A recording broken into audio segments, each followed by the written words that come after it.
నమస్తే అందరికీ. నా పేరు doctor Purnachandrarao, senior consultant physician, capital hospitals, Vijayawada. November 14 అంటే ఇవాళ అందరికీ తెలిసిందే వరల్డ్ డయాబెటిక్ డేగా WHO వాళ్ళు ఈ రోజున గుర్తించడం జరిగింది.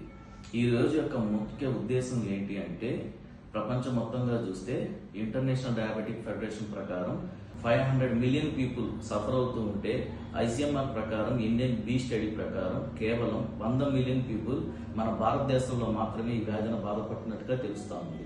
So which is almost 20% people. So total గా 100 మిలియన్లో 75 మిలియన్ పీపుల్, అడల్ట్ పీపుల్ ఈ వ్యాధిని బాధపడుతూ ఉంటే, 25 మిలియన్ పీపుల్ ప్రీ డయాబెటిక్ అంటే వ్యాధి వచ్చి మందుల వరకు లేకుండా డైట్ అండ్ లైఫ్ స్టైల్ ద్వారా బాధపడుతున్న వాళ్ళు 25% ఉంటే, అన్నిటికన్నా బాధాకరం 50% people they are unaware of diabetes. అసలు షుగర్ వ్యాధి ఉన్నట్టుగా కూడా వాళ్ళకి తెలియట్లేదు.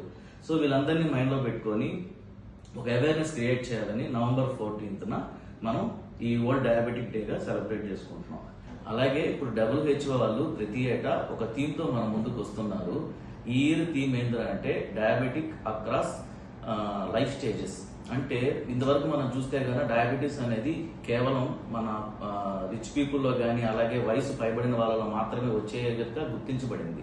కానీ ఇప్పుడు రోజు రోజుకి జరుగుతున్న ఈ పరిస్థితులు చూస్తూ ఉంటే it will effect any age, children కానీ, అట్లాగే మిడిల్ ఏజ్డ్ కానీ, రిప్రొడక్టివ్ ఏజ్ గ్రూప్ లో వాళ్ళకి, even of course senior citizens లో కూడా ఈ డయాబెటీస్ వ్యాధిని బాధపడుతున్న వాళ్ళు.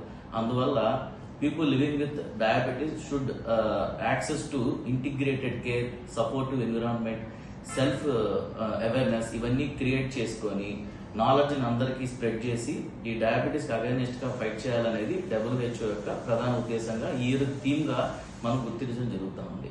సో వాళ్ళు మెయిన్ 2022 ఒక థీమ్ కాకుండా ఒక టార్గెట్ పెట్టుకున్నారు. 2030కి టోటల్ గా ప్రపంచ వ్యాప్తంగా 2030కి 80% పీపుల్ డయాబెటీస్ కంట్రోల్లో ఉండాలని, 80% పీపుల్ బీపీ కంట్రోల్లో ఉండాలని, 60% people adult or middle aged or older people statins అంటే కొలెస్ట్రాల్ కూడా కంట్రోల్లో ఉండాలని, అండ్ 100% పీపుల్ అంటే ఉన్న ప్రతి ఒక్కరి టైప్ 1 డయాబెటీస్ లో ఫుల్ అవేర్నెస్ అంటే వాళ్ళకి ఇన్సులిన్ అందుబాటులో, అంటే మనీ పరంగా దాని కాస్ట్ కూడా తక్కువగా ఉండి అందరికి అందుబాటులో టెస్టులుగా ఉండేటట్టుగా 2030 నాటికి ఇవన్నీ ఫుల్ఫిల్ అవ్వాలని WHO ఒక టార్గెట్ గా గుర్తించబడడం జరుగుతుంది.